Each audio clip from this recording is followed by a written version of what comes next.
In Istanbul's historic neighborhood of Kuzguncuk, just by the Bosphorus, Büşra Kayıkçı plays the keys.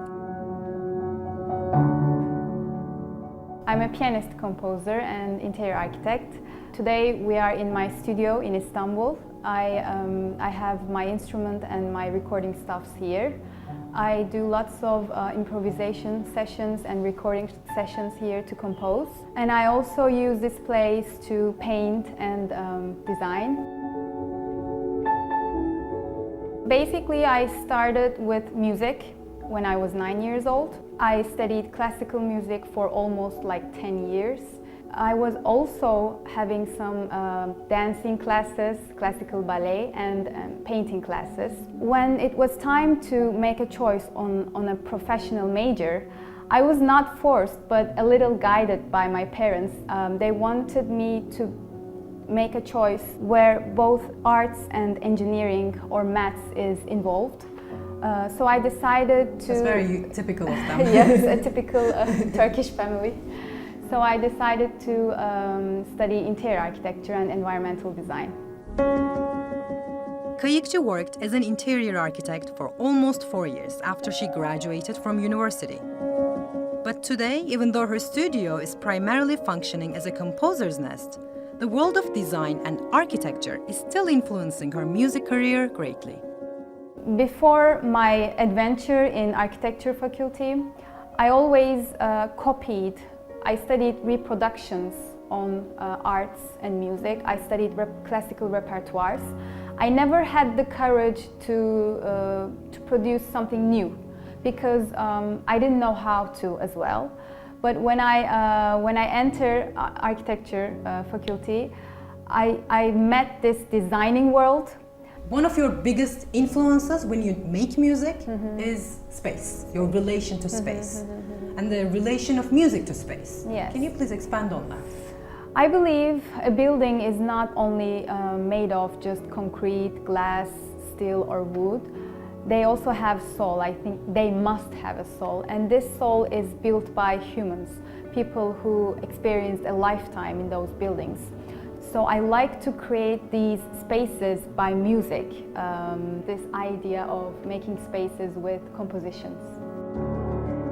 As a composer, Kayıkçı is inspired by electronic music, dream pop and post-jazz artists.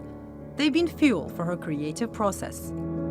I am influenced by the techniques they use, but I don't quite like the very shiny sound of them.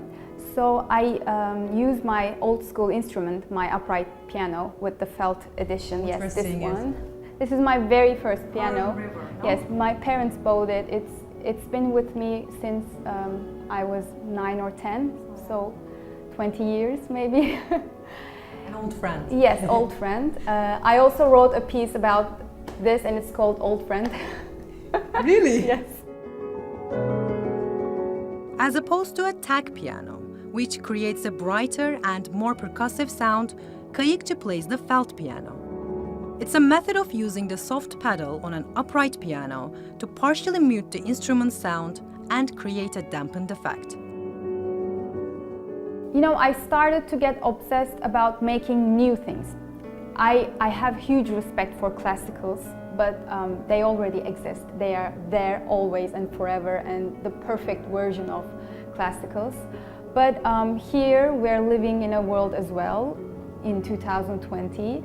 We should also speak something new, I believe, and that's why I was very attracted by these felt pianos, neoclassicals. That was the sparkle, I think. It matched with my obsession about designing new things. But much to her dislike, Kayıkçı had to be mostly away from the piano at her studio during the coronavirus pandemic. So her act went online. Bonsoir, la famille de Blogothèque.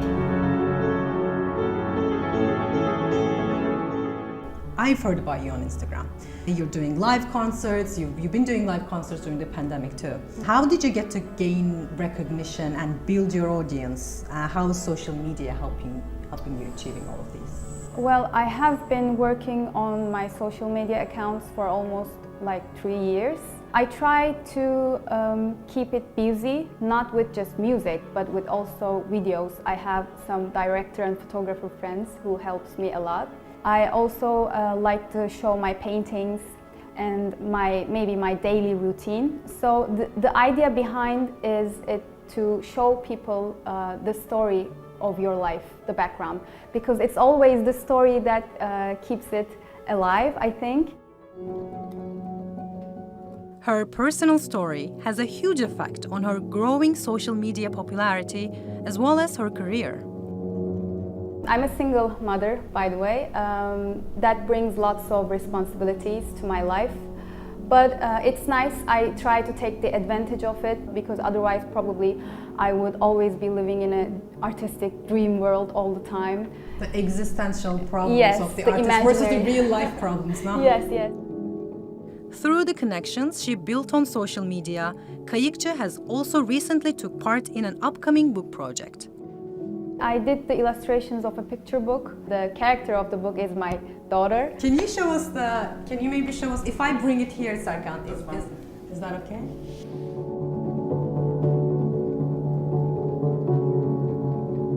A self-made and interdisciplinary artist, Kayıkçı finds inspirations everywhere. In this case, it's her 5-year-old daughter.